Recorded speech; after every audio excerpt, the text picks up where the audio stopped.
Good evening, friends. Today is the first day of spring, and outside there is snow here in South Denver. My name is Kama Hamilton Morton, and I am the pastor serving alongside the folks of Grace United Methodist Church in South Denver. I hope you are well as we enter into another evening time. Tonight, I wanted to gather for a few moments. I am sharing again tonight our candle from Jessa Decker-Smith and Decker-Smith Pottery. Wanted to show that off, our collection of individual candles that make up one group of candles. And that, to me, is a sign of who we are as the people of our communities and neighborhoods, that individually we are called to connect and reach out for one another. Tonight also, I don another Life is Good shirt. Talked about this last night. And in the spirit of South Denver spring, let it snow. And so we'll see how long this weather lasts. Today, I think the high was 28. I think tomorrow it's supposed to be 48. So it is a delight to be with you.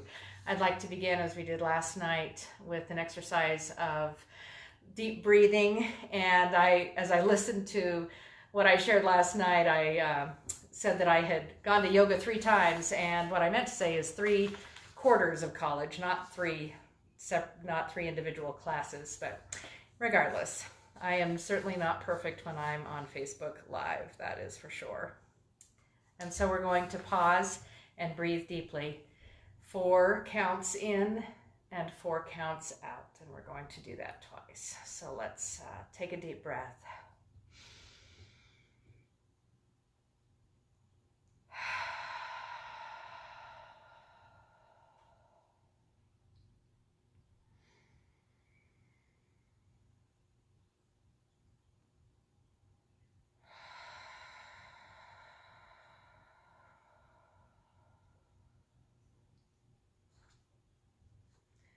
I had one yoga instructor say that we should hear our breath. That sound is, we Americans try to breathe silently, and they said, no, you need to hear. It's like a sigh. That's one of the signs of your lungs working. So may we breathe deep and slow this evening. I wanted to share a couple of things with you this night that have been in my just in my heart, in my mind this day.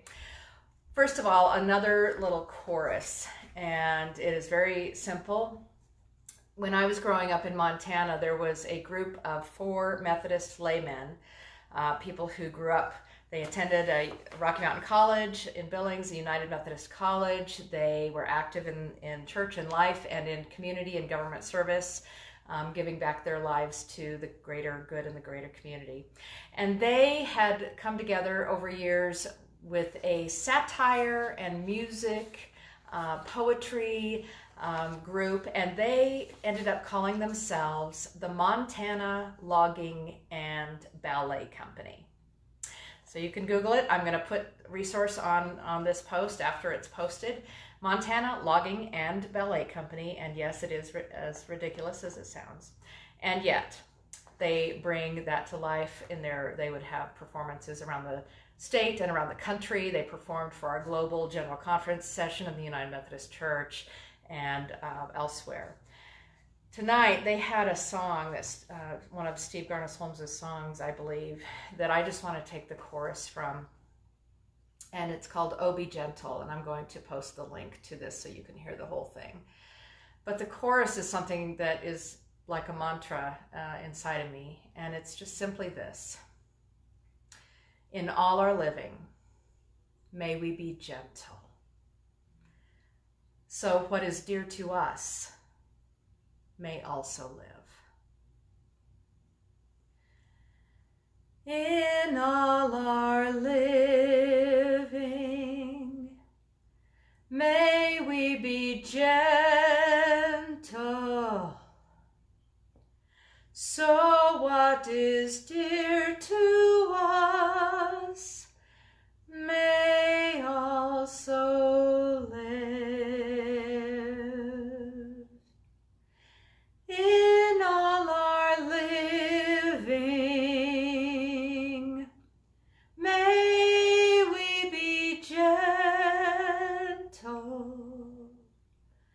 So what is dear to us may also live.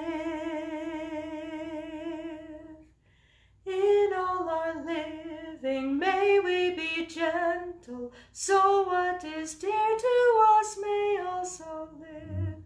In all our living may we be gentle, so what is dear to us may also live. May that be a song and a prayer in our hearts this night. Brief scripture to share again from the Psalms. As I said last night, the Psalms are a great place to go if you're new to the Bible or a long-term lover and reader or somebody who's struggled with the Bible and a lot of what's in it. And I'm a friend of mine, dear friend, Reverend Charlotte Gortney, pastor in Tulsa, Oklahoma, shared this with me a few years ago. Almost 6 years ago. And it is 30 Days with Wesley. It's a prayer book in the Wesleyan tradition. And brief reading from Psalm 63, verses 1 through 3 say, O God, you are my God. Earnestly I seek you. My soul thirsts for you. My body longs for you in a dry and weary land where there is no water. I have seen you in the sanctuary and beheld your power and your glory, because your love is better than life. My lips will glorify you. Psalm 63, verses 1 through 3. Have you been feeling at all, or I'm sure I'm not the only one feeling that it's a dry and weary land, that the resources around us are dwindling, and that our soul may thirst and our body may long for God or ultimate meaning or connection in a new way. May we receive in these words from ancient poetry and people who knew what it was to go without, to be fearful, to have times of famine and disease and periods of life that were not always getting what they wanted when they wanted. So may that psalm bless us this night. I'd like to share, I came across today a poem, a reading that I'm going to share in a moment that I had not thought about in quite a while. But I'd like to share first a story about the author of this writing. Our stories are so rich when we pause and share them. Excuse me.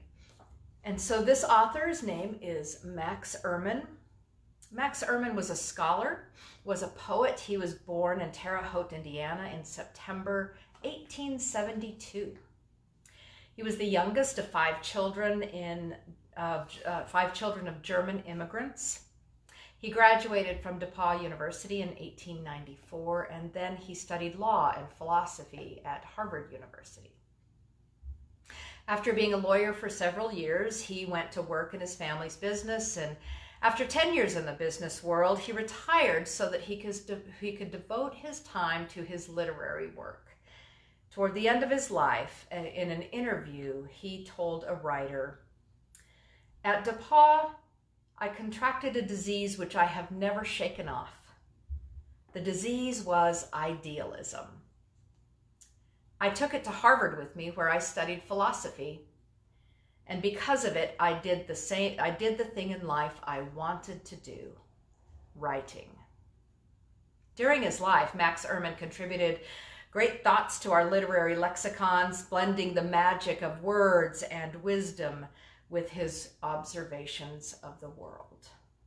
His deep and abiding concern over social issues are reflected throughout his many works, such poems as Complacent Women, written in 1918, before women's suffrage, and Washington, D.C., written in 1924 about the oil scandals. These poems are just as relevant today as they were then.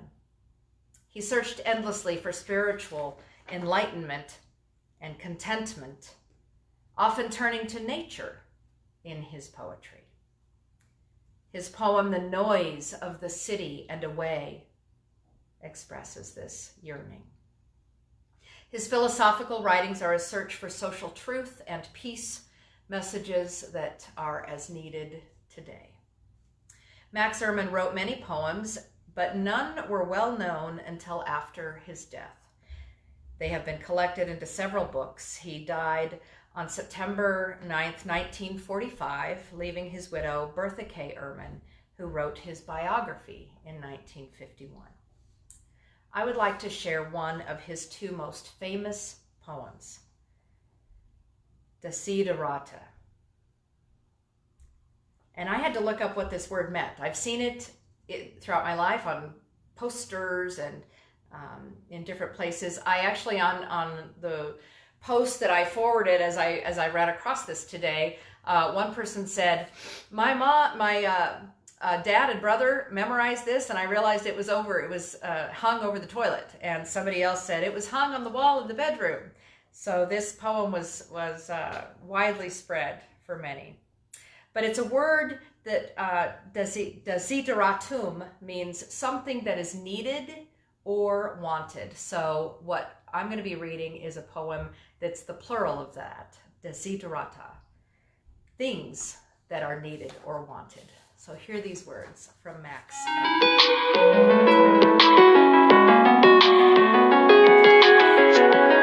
My phone. I will call my spouse back in a moment. Go placidly amid the noise and the haste, and remember what peace there may be in silence. As far as possible, without surrender, be on good terms with all persons. Speak your truth quietly and clearly, and listen to others. Even to the dull and to the ignorant, they too have their story. Avoid loud and aggressive persons. They are vexations to the spirit. If you compare yourself with others, you may become vain or bitter, for always there will be greater and lesser persons than yourself. Enjoy your achievements as well as your plans. Keep interested in your own career, however humble. It's a real possession in the changing fortunes of time.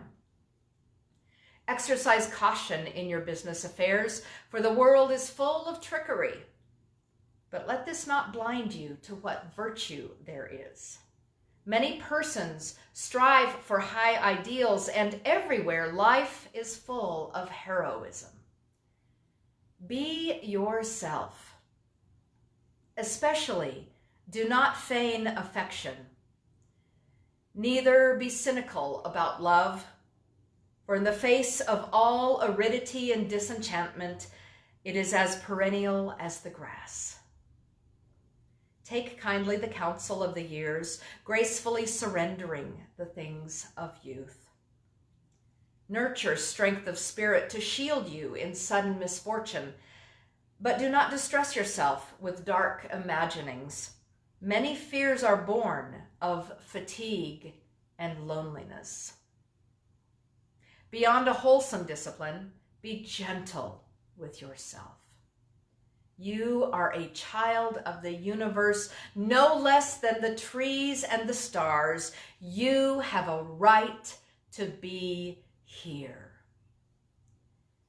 And whether or not it is clear to you, no doubt the universe is unfolding as it should. Therefore, be at peace with God, whatever you conceive God to be. And whatever your labors and aspirations, in the noisy confusion of life, keep peace in your soul. With all its sham, drudgery, and broken dreams, it is still a beautiful world. Be cheerful. Strive to be happy.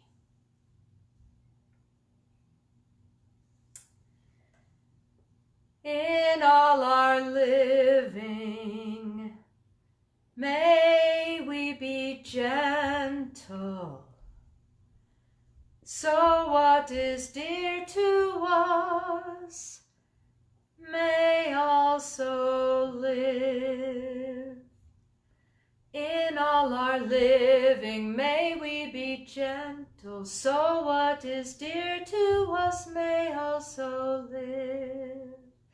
In all our living, may we be gentle. So what is dear to us may also live.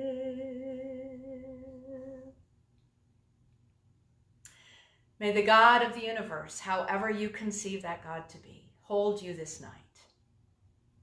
As the season turns, as the earth turns into the light, into the dark in a new way, may we think of our lives, the things that are needed and wanted. What is that desideratum of your life, of your relationship, of your day? May we seek wisdom in words and poetry and song, in beauty. And while we may not be able to all run outside and discover it in person, may we seek it where we can find it, in our homes, online, in film or TV or song. The beauty is there.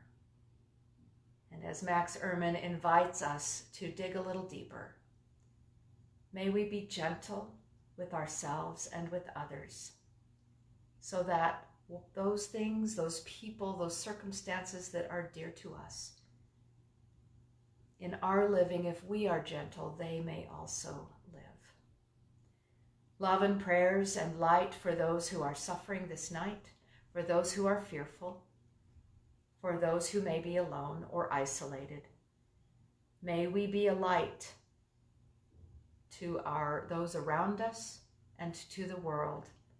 And may we, through experimentation in this season of social distancing, may we find creative ways to cross boundaries of space and time, to connect one with another. Go in the peace and love of God. Good night.